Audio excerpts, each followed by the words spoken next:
Selamat malam teman-temanku yang baik dimanapun Anda berada pada malam yang tenang ini.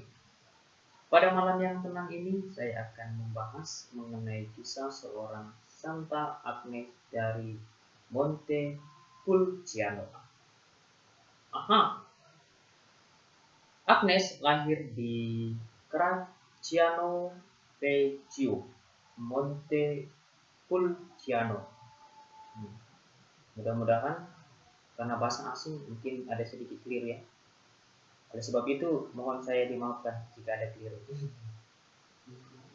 Dan bukan Monte Monteluco kan, itu milik orang Swiss itu di Piazza Iude sana. Tapi Montepulciano itulah tempat lahirnya Santa Agnes. Agnes. Dia lahir pada tahun 1268, itu tahun kelahirannya ya. Tapi saya pikir kurang esensial kalau kita terlalu membahas terlalu dalam atau terlalu radikal mengenai tahun-tahun itu. Agnes, dia berasal dari keluarga kaya raya. Pada usia 9 tahun, dia telah memasuki biara. Cukup muda, usia 9 tahun dia memasuki biara. Cukup muda. Luar biasa. Tapi 4 tahun kemudian, Paus meminta bantuan dia untuk mendirikan biara baru di Procena. Ya, di mana Procena itu? Ya kan? Saya belum tahu dan belum pernah ke sana di Procena itu. Jika Anda pernah ke sana, ya, berbagilah sharing-sharing dikit kepada saya ya. Oke lah teman-temanku yang baik. Nah, setelah usia 18 tahun, dia telah diangkat menjadi superior atau juga menjadi pemimpin biara. 18 tahun dia sudah menjadi pemimpin biara. Luar biasa. 18 tahun itu jika zaman sekarang itu baru tamat SMA ya, 18 tahun. Artinya masih SMA, di situ dia emosionalnya masih labil lah gitu kan. Emosi itu kan abstrak gitu kan. Baik emosi itu ya bahagia emosi. Bahagia jatuh cinta itu emosi juga gitu kan. Karena cinta itu adalah dari segala-galanya tuh cinta ya. Kemudian dia di usia 18 tahun itu dia menjadi seorang pemimpin biara yang cukup muda, cukup relatif muda, dan juga dia telah memiliki beban karena seorang pemimpin itu pasti dia memiliki beban untuk mengarahkan, membawa mau kemana biaranya itu. Jadi dia memiliki beban pikiran dia seorang pemimpin itu. Jadi harus dibutuhkan kebijaksanaan, wisdom gitu ya. Setelah itu umur 18 tahun dia katanya memiliki mendapat karunia lah atau visi ya, supaya jangan salah karena ini cukup esensial saya bacakan saja, saya nyontek dikit kan. Iya, mana bro, tunggu sabar. Santa Agnes diberkati dengan berbagai visi seperti menerima Ekaristi Kudus dari seorang malaikat dan menggendong bayi Yesus dalam pelukannya.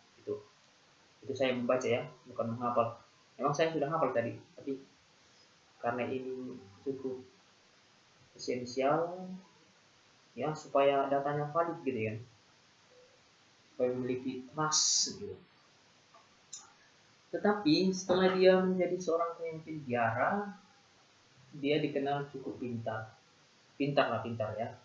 Ya pastilah ya kan, seorang pemimpin itu harus pintar supaya dia dapat membawa kepemimpinannya, biara yang dipimpinnya ke arah yang sesuai dengan visi dan misi gitu ya. Karena pemimpin itu harus memiliki ide, harus memiliki putusan atau putusan yang bijaksana, ya kan? Itu seorang pemimpin, terutama kebijaksanaan yang diminta adanya. Untuk memperoleh kebijaksanaan itu, ya perlulah manusia itu hening, jangan terlalu tergesa-gesa membuat konklusi. Ya, itu dia. Jadi pemimpin itu dia harus tenang, ya, penuh pertimbangan supaya setiap keputusannya tidak menimbulkan efek yang terlalu banyak kerugian, ya. Memang setiap keputusan itu, setiap keputusan dari kebijaksanaan itu pasti adalah negatif dan juga positifnya, tapi supaya setiap keputusan dari seorang pemimpin lebih banyak positifnya bagi orang lain, itu ya teman-teman. Kemudian dia dikenal sebagai seorang suster pendoa, makanya satu komunitasnya lah ya, atau satu biaranya mengenal dia pendoa, cukup kagum melihat kepribadiannya itu, melihat karakternya itu, melihat keutamaannya itu sebagai seorang pendoa. Memang itulah seharusnya sebagai orang yang terpanggil itu, terutama sebagai suster dan juga imam gitu kan, harus memiliki kehidupan doa yang secara esensial dan juga radikal, ya kan? Jangan hanya berpusat kepada apa rasio intelek, ya kan? Itu juga memiliki hati, ya kan?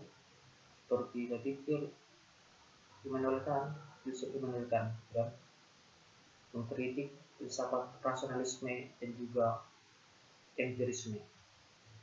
Artinya filsafat empirisme, pengetahuan itu hanya dari pengalaman, sedangkan rasionalisme, pengetahuan itu a priori, kan akal, permainan akal gitu. Tapi juga kita sebagai manusia juga memiliki apa? Dia mengkritik atas kritik atas akal budi, saya pikir ya. Tapi Santa Agnes lah kita bahas. Santa Agnes ini dia juga seorang pendoa. Nah, pendoa ya. Itulah. Pasti seorang pendoa itu dia memiliki ketenangan jiwa. Sudah pasti. Ya. Tapi walaupun demikian dia seorang pendoa, dia katanya banyak mengalami penderitaan. Banyak mengalami penderitaan, tapi dia tetap sabar menghadapi penderitaan itu. Sebagaimana mestinya, ya. Kita memang pengikut Kristus. Orang yang mengikuti Kristus, dia harus dapat diuji dalam penderitaan-penderitaan yang dihadapinya. Karena dalam penderitaan, dalam masalah, manusia dapat merefleksikan hidupnya, dan di situ manusia memperoleh kebijaksanaan. Karena hidup yang direfleksikan akan menemukan buah-buah kebijaksanaan. Begitu, teman-teman. Setelah itu, dia sabar. Ada ungkapan yang cukup estetik, ya, dari dia. Itu, jika para suster merawat saya, pastilah para suster senang. Begitu kata dia. Tapi saya akan mencapai pada kemuliaan Tuhan. Ya, Santa Agnes ini dia telah dapat merasakan bagaimana kehidupan surgawi itu ya. Mungkin karena kepribadiannya, mungkin karena hidup doanya yang begitu radikal lah ya.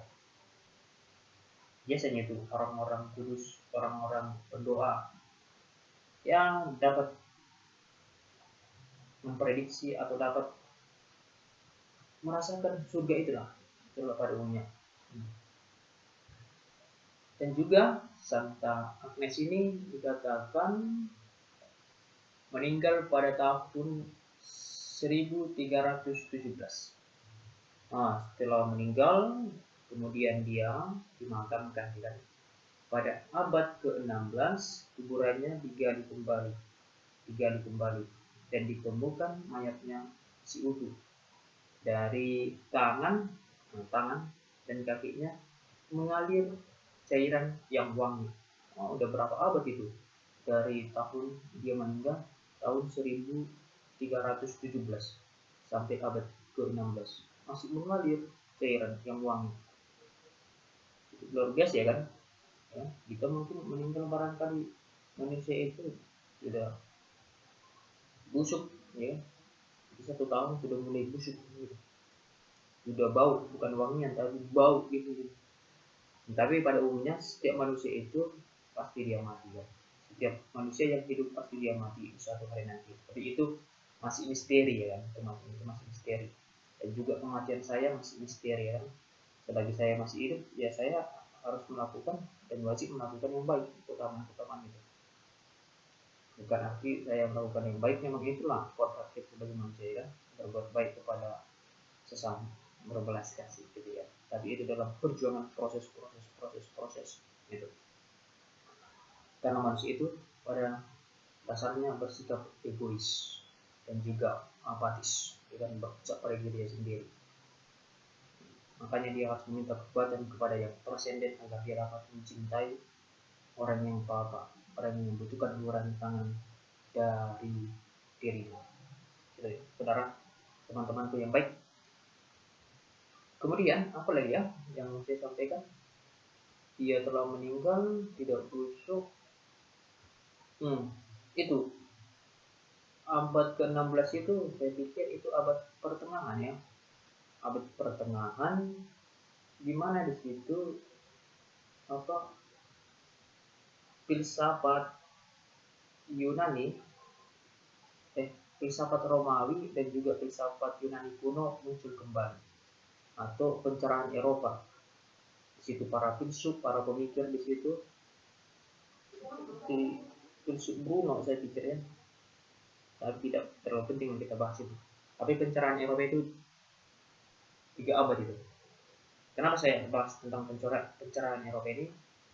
Agar kita sebagai kaum yang beriman dan juga sebagai orang yang memiliki fides et ratio dapat memanfaatkan itu menjadi makan agar kita dapat mengikuti zaman sesuai dengan kebijaksanaan. Itu teman-temanku. Semoga kita dapat meneladani Santa Agnes dari Monte Pulcatino, bukan Monteluco, tidak ya, Monte Pulcatino. Gitu.